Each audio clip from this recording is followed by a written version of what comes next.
Hello नमस्कार। मैं Pramod sir Gyankunj coaching centre मेला road Bihiya से। और आज हम एक टॉपिक लेकर आए हैं जिस टॉपिक का नाम है गुरुत्वीय त्वरण। तो गुरुत्वीय त्वरण किसे कहेंगे? तो अभी तक हमने इस अध्याय में पढ़ा है गुरुत्वाकर्षण बल और गुरुत्वाकर्षण संबंधी न्यूटन का नियम। तो गुरुत्वाकर्षण संबंधी न्यूटन ने बताया था कि ब्रह्मांड की जितनी भी वस्तुएं होती है, प्रत्येक जो वस्तु होती है एक दूसरे को अपनी ओर आकर्षित करती है और इस आकर्षण बल को गुरुत्वाकर्षण बल कहा जाता है। और ये जो गुरुत्वाकर्षण बल है इन वस्तुओं के द्रव्यमानों के गुणनफल के समानुपाती और बीच के जो दूरी है उस दूरी के वर्ग के व्युत्क्रमानुपाती होता है। अर्थात F समानुपाती m1 इंटू m2 अब बटा में हम लिख सकते हैं r², दूरी के वर्ग के व्युत्क्रमानुपाती और दोनों के द्रव्यमानों के गुणनफल के समानुपाती। या F बराबर इस आकर्षण बल का मान निकाला गया तो F बराबर Gm1 m2 बाई r², जहाँ G एक नियतांक है और इस नियतांक को न्यूटन ने गुरुत्वाकर्षण नियतांक बताया और इसका मान सभी जगह फिक्स कर दिया गया। बड़ा G बराबर 6.67 गुने 10 के power -11 newton metre square KG inverse 2। तो उसके बाद हम पढ़ेंगे कि पृथ्वी जो है, पृथ्वी के केंद्र की ओर जब कोई वस्तु मुक्त पतन गति करता है तो मुक्त पतन के गति के क्रम में पृथ्वी के केंद्र की ओर एक बल लगता है और उस बल को हम लोग कहते हैं गुरुत्वीय बल। और इस गुरुत्वीय बल के कारण पिंड में उत्पन्न त्वरण को गुरुत्वीय त्वरण कहा जाता है। और इस त्वरण को हम लोग सूचित करते हैं G से, जिसका मान होता है 9.8 मीटर पर सेकेंड, जिसका मान होता है 9.8 मीटर पर सेकेंड। तो बड़ा G और छोटा G, तो छोटा जी यहाँ पर हम समझ चुके हैं कि क्या है गुरुत्वीय त्वरण, जो कि पृथ्वी के गुरुत्वीय बल के कारण जब कोई वस्तु स्वतंत्र रूप से पृथ्वी के केंद्र की ओर आता है, गति करता है, तो उस वस्तु में एक त्वरण उत्पन्न हो जाता है और उसी त्वरण को कहते हैं गुरुत्वीय त्वरण, जिसे हम लोग सूचित करते हैं छोटा जी से और इसका मान होता है 9.8 मीटर प्रति सेकेंड। तो यहाँ पर हमने दो जी का मान पढ़ा, एक छोटा जी 9.8 मीटर पर सेकेंड स्क्वायर और एक बड़ा जी जिसका मान पाया गया 6.67 गुणे 10 के power -11 newton metre square KG inverse 2। हम लोग जान चुके हैं कि छोटा जी का मान होता है 9.8 मीटर पर सेकेंड स्क्वायर और बड़ा जी का मान जो हो गया 6.67 गुणे 10 के power -11 newton metre square KG inverse 2। तो इस छोटा जी और बड़ा जी आपस में किस प्रकार संबंधित हो जाते हैं, तो इन दोनों में हम एक संबंध पढ़ेंगे। जी तथा जी में संबंध, जी तथा जी में संबंध, ठीक है ना। अब देखिए, तो पृथ्वी की सतह पर अगर कोई वस्तु m द्रव्यमान की कोई वस्तु है जो पृथ्वी के केंद्र से उसकी त्रिज्या के बराबर दूरी पर स्थित है, ठीक है, तो पृथ्वी द्वारा m द्रव्यमान की वस्तु पर एक आकर्षण बल कार्य करता है और इस आकर्षण बल का मान जो होगा पृथ्वी के द्रव्यमान और वस्तु के द्रव्यमान के गुणनफल और इनके बीच की दूरी के वर्ग की क्या होता है, व्युत्क्रमानुपाती होता है। अर्थात इसमें हम लिख सकते हैं कि माना कि पृथ्वी का द्रव्यमान m तथा त्रिज्या r है। पृथ्वी की सतह पर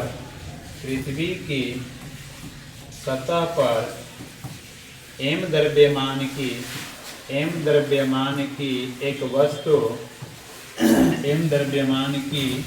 एक वस्तु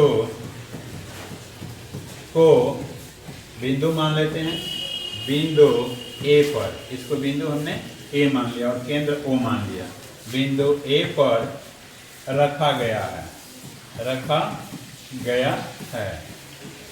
अतः पृथ्वी एवं वस्तु के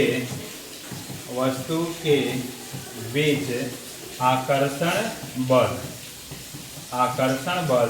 F बराबर हो जाएगा क्या, G पृथ्वी का द्रव्यमान इंटू वस्तु का द्रव्यमान और बीच की दूरी के वर्ग, ठीक है। या F बराबर, F जो होगा वस्तु इस गुरुत्वीय बल के कारण अपने भार के कारण क्या आएगी, नीचे आएगी। तो इस F को हम मान लेते हैं क्या, mg बराबर gmm बटा r स्क्वायर। क्योंकि ये m वस्तु का द्रव्यमान है और ये भी m जो है वस्तु का ही द्रव्यमान है, अतः यहाँ पर एक नया फॉर्मूला निकल कर आता है g बराबर gm बटा r स्क्वायर, जो छोटा g होता है और ये क्या है, बड़ा g है।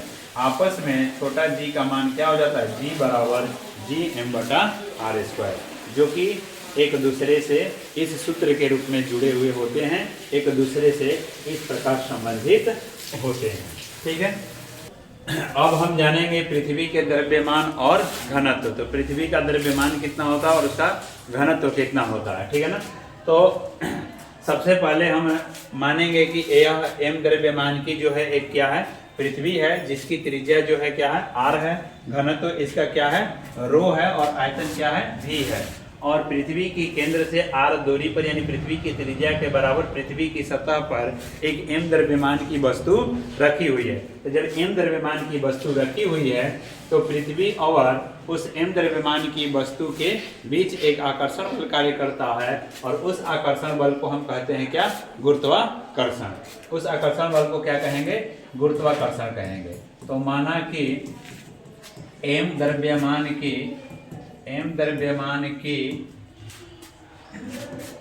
पृथ्वी जिसकी त्रिज्या r, आयतन भी, घनत्व रो है, ठीक है। घनत्व क्या है, रो है। पृथ्वी के केंद्र से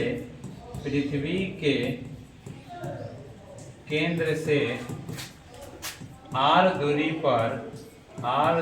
पर m द्रव्यमान की वस्तु पृथ्वी की सतह पर रखी हुई है, ठीक है।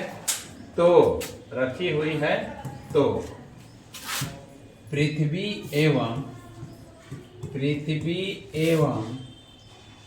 वस्तु के बीच आकर्षण बल।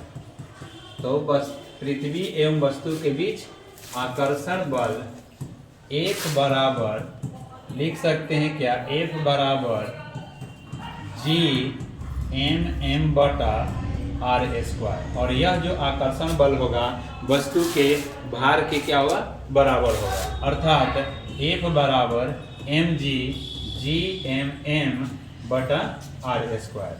m हट जाएगा यहाँ से, तो g बराबर हो गया gm बटा r स्क्वायर, ठीक है।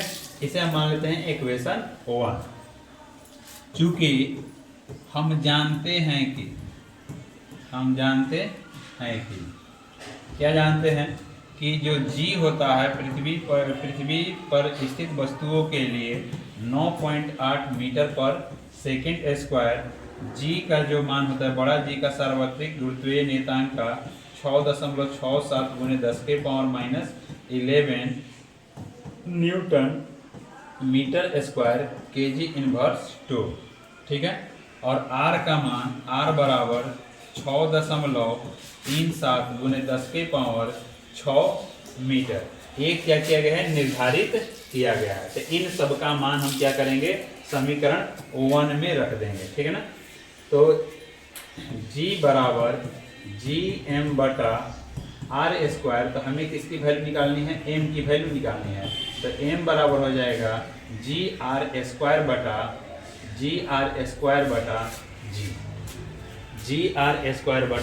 g। और इन सब मान को अगर आप रखकर कैलकुलेशन कर लेते हैं, आप हल कर लेते हैं, तो पृथ्वी का जो द्रव्यमान आता है 5.96 गुने 10 के पावर -24 kg आता है, सॉरी 10 के पावर 24 24 तो ये आपका पृथ्वी का द्रव्यमान है। कितना? 5.96 गुणे 10 के पावर 24 kg। तो लगभग पृथ्वी का द्रव्यमान इतना निर्धारित किया गया। अब यहाँ से हम ज्ञात करेंगे, जब पृथ्वी का द्रव्यमान मालूम हो गया तो अब यहाँ से हम ज्ञात कर लेंगे पृथ्वी का घनत्व। ठीक है ना। तो चूंकि पृथ्वी का द्रव्यमान इतना है तो पृथ्वी का घनत्व, तो घनत्व बराबर होता है क्या? द्रव्यमान बटा आयतन। घनत्व बराबर होता है द्रव्यमान बटा आयतन। मतलब कि यहाँ पर पृथ्वी का हम घनत्व निकाल रहे हैं तो यहाँ पर पृथ्वी का द्रव्यमान लिखेंगे और पृथ्वी का यहाँ पर आयतन लिखेंगे। तो पृथ्वी को एक लगभग गोलीय माना गया है, यानी गोला माना गया है, और गोले का आयतन बराबर होता है 4/3 πr³। तो रो बराबर पृथ्वी का द्रव्यमान m और आयतन को हमने क्या माना है? v। ठीक है ना। आयतन को हमने क्या माना है? v माना। तो या रो बराबर द्रव्यमान का मान आया है कितना? 5.96 गुणे 10 के पावर 24 kg और बटा में आयतन का सूत्र होता है 4/3 πr³। ठीक है। या रो बराबर ये जो 3 है ऊपर चला जाएगा तो 3/4 इंटू 5.96 गुने 10 के पावर 24 kg और बटा में ये आपका पाई का मान आप रखेंगे 3.14 और ये r³ है तो r का मान कितना था ये आप रख लेंगे 6.37 गुने 6.37 गुने 6.37। ठीक है। उसके बाद Q है तो 6 2 12 6 18 तो 10 के पावर 18। ठीक है ना। अब जब इसको आप मल्टीप्लाई और डिवाइड करके आप हल करोगे तो रो बराबर आपका आएगा समथिंग लगभग 5.5 इंटू 10 के पावर 3 kg प्रति मीटर क्यूब। तो अतः इस प्रकार आपने पृथ्वी का द्रव्यमान निकाला 5.96 गुणे 10 के पावर 24 और यहाँ से पृथ्वी का घनत्व आ गया 5.5 गुणे 10 के पावर 3 kg प्रति मीटर क्यूब। यहाँ तक किसी को दिक्कत नहीं देगा। अगर ये वीडियो आपको अच्छी लगे तो लाइक और शेयर जरूर करना। Thank you.